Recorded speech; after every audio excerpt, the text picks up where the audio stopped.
Hi, this 5-minute solution gonna show you how to edit WhatsApp message after sending. Follow these easy steps to learn how to edit WhatsApp messages after sending. First of all, go to your WhatsApp chat or conversation and now hard press on the message which message you want to edit.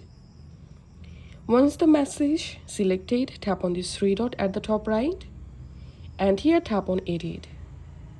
And now from here you will be able to easily edit the message and just tap on send, and as you can see the message has been successfully edited.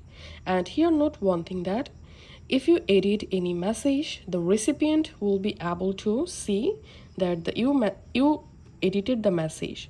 So here at the bottom of the message, as you can see, edited showing up. It means this message is edited message. If this video helped you out, please leave a like and leave a comment down below. Thank you for watching.